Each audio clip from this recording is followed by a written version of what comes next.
Who's that voice?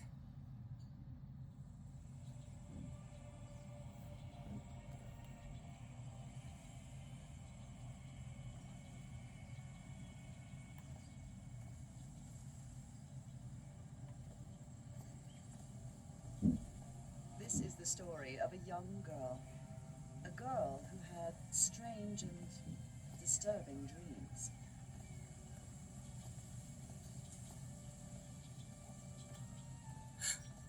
I know this place. I've been here before. This is the ancient stone city amidst the jungle.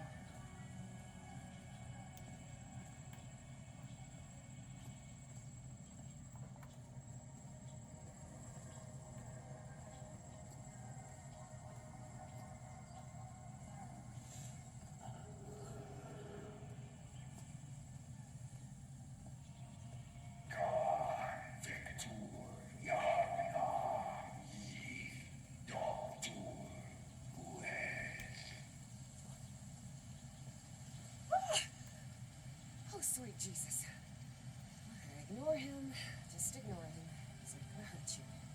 Just keep going.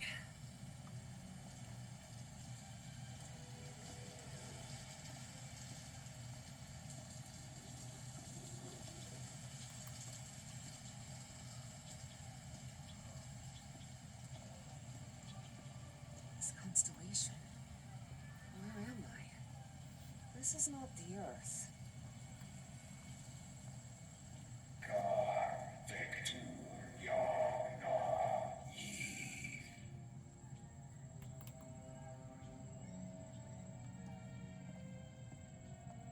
Khan Vector Yagna Yith. In other words, find a statuette and save my race.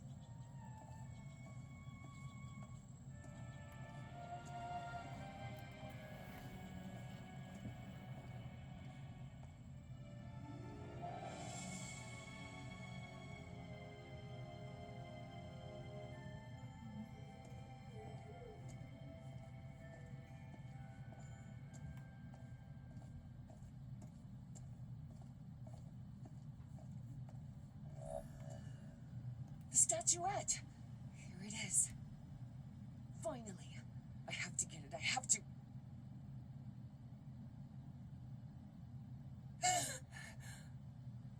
This is the story of Evie Drayton.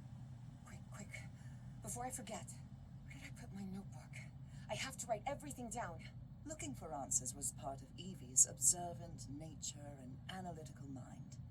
Her recurrent dreams began shortly after a period in 1956 when she'd completely lost consciousness.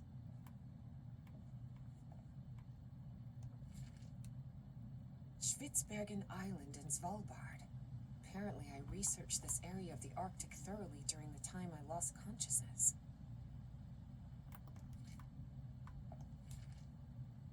This photo was taken during my amnesia. When I saw this picture, I couldn't believe it. It's the same statuette I always see in my dreams.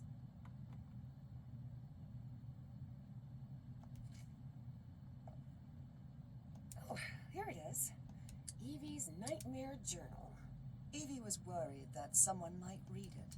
That's why she kept it locked away under that complicated padlock.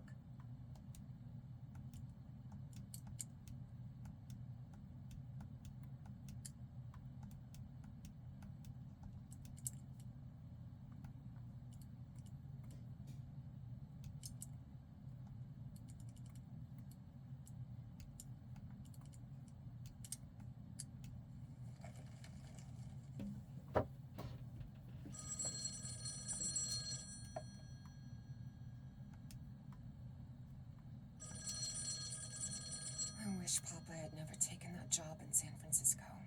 He'd still be with her. I must have written about 1,000 letters to the archaeology dean in Miskatonic.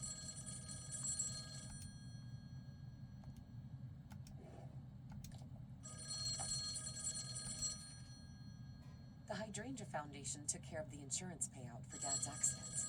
I got scholarships to attend. I've always been a good student.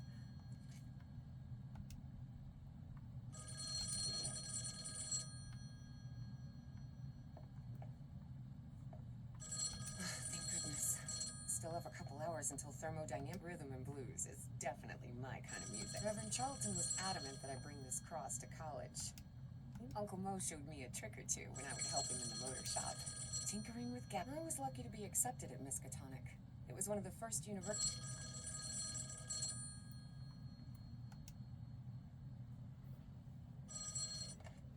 Yes, Is this... are you Evangeline Drayton? that's right. Who am I talking to? I am the Dean of Archaeology at Miskatonic University. I believe you wanted to ask me some questions, right? Yes. Yes, of course. It's a pleasure to finally meet you, Professor Meet Evans. me today at 6 p.m. at 5 Prospect Road, outside of Boston. Boston? That's almost a 2-hour train ride from Arkham. I thought... Do you want to talk or not? Yes, of course. I'll be there. 6 p.m., Prospect Road. See you in a couple of hours, Professor. All right, I should get ready. There's a lot of information here about my strange dreams and my amnesia. Before leaving, Evie asked herself if she had finished gathering all the information in her room. All right, I think I've gathered what I need. As odd as it seemed to Evie that the dean didn't meet her at the university, her need to know was stronger than her doubts. She was determined to attend the meeting. There, she would come across another protagonist in this story.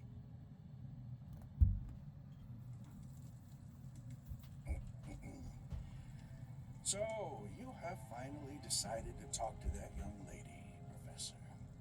Yes. Acknowledging responsibility for our previous mistakes is vital to moving forward. You've taken a crucial step in... Listen, there's no need for us to talk, Doctor. The only reason I let you into my house is because you insisted it was necessary to prescribe my medication. This is also the story of a sad, guilt-ridden, and lonely man. This is the story of my husband, Professor Harry Everhart. Yes, I know well enough that discussing the effectiveness of our therapy sessions with you is futile. But you need to understand that therapy is just a part of the whole treatment. Without it, I can't go... Then ask whatever you deem necessary and let's get this over with as soon as possible. Fine. What about your position as dean at Miskatonic University? We talked some time ago about your relationship with work. It was somewhat obsessive. I didn't say that. You did. Well, you told me you practically lived secluded in this very home. And the only thing that drove you to leave it was your job obligations. So, how would you define that?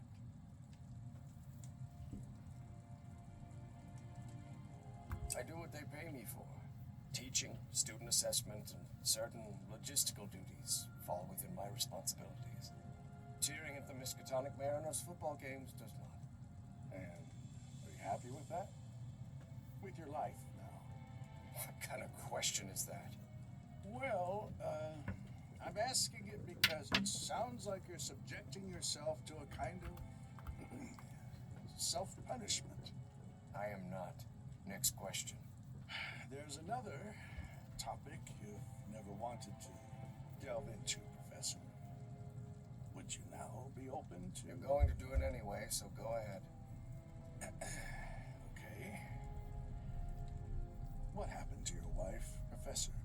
She died at home after a long disease. Harry hated giving details about my death, especially if those details meant talking about a certain expedition and deaths other than mine. I see. And how do you feel about that? What's my wife got to do with all this? You see, the reason I'm asking, Professor, is because when we began therapy, you mentioned visions. Some sort of oily shadows casting themselves on the wall. You mentioned those visions began shortly after whatever happened to your wife. So, tell me, do you still see those shadows, Professor?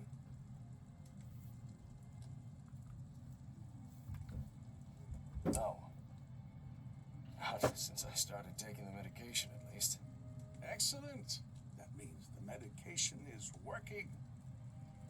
Listen, there is something different I want to try in today's session. I believe hypnotherapy might... Don't even think about it. Hypnotism is a scam. Professor, with all due respect, I believe you're mistaking mesmerism with hypnotism. Even so, if you want me to prescribe the... You won't give me my medication unless I submit to your quack experiment. Is that it? Well, I'm deeply sorry you see it that way, Professor. But I need you to trust me in this. Then go ahead. Wave a pocket watch in my face if that's what you need to do. There's no need for pocket watches, Professor. The sound of a metronome will be more than enough. I need you to relax and free your mind. And think of something pleasant. A fond memory, if you will. Something that took place here in the Everhart Manor. A fond memory? In this place? It wasn't easy for Harry to find a fond memory in the same manor where he had spent an extremely unhappy childhood. Maybe. December 1930.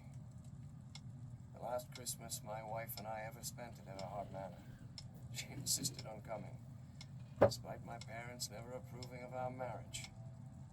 That was the kind of person she was. Interesting.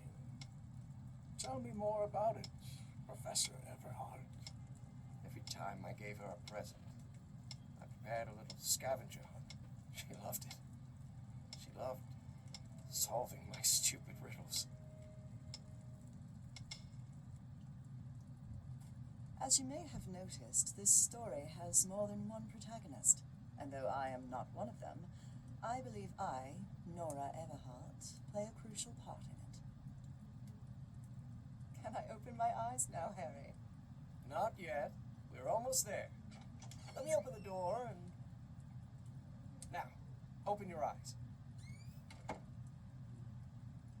Oh, look what you've prepared. It's another one of your scavenger hunts, huh? Of course, old pal. Now, if you want your present, you'll have to earn it. Can I use my journal to write down clues? Well, technically that's against the rules, but I'll turn a blind eye this time. You're so kind.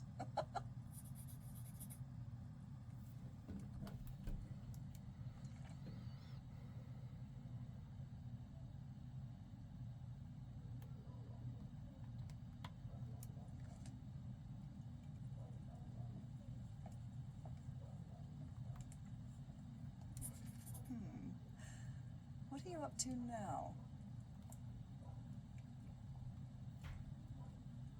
Oh boy, what a drawing. Is this supposed to be a tree? Of course it is. I'm doing the best I can with my limited art skills. Well, at least you're good at playing the piano. Wait. There's something wrong in this memory. This wasn't... Ignore it. Focus on that moment. Your wife. That happy memory.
A new decade. I wonder what the future has in store for us.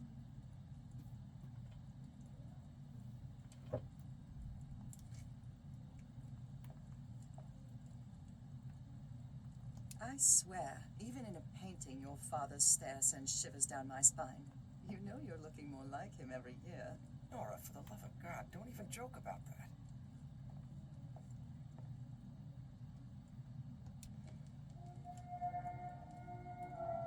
Do you remember when we slow danced to dear old pal of mine at Maddie's house?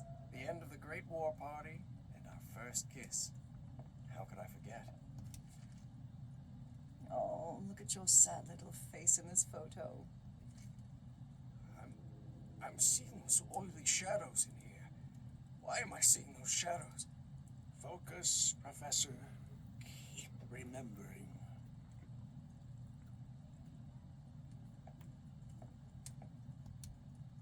I wonder what my darling husband is keeping locked up in here.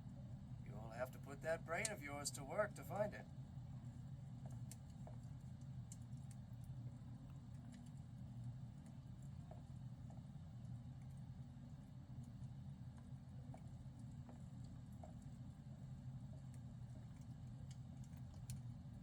Tell me you didn't vandalize a piano just for a scavenger hunt, old pal. Nora, who do you think I am? It's just crayon.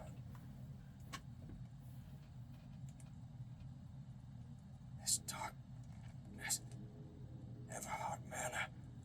But my house is not. Professor, don't drift off. Keep going.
I can't believe it! It's that statuette! And it even has a black ooze orb. Just what I wanted for Christmas. Oh. Wait. What do you mean a statuette? Don't touch it, Nora! Keep going, Professor. It's important. Where is the statuette now? You're no psychiatrist. Who are you? I'm not going to ask you again, Professor Everhart.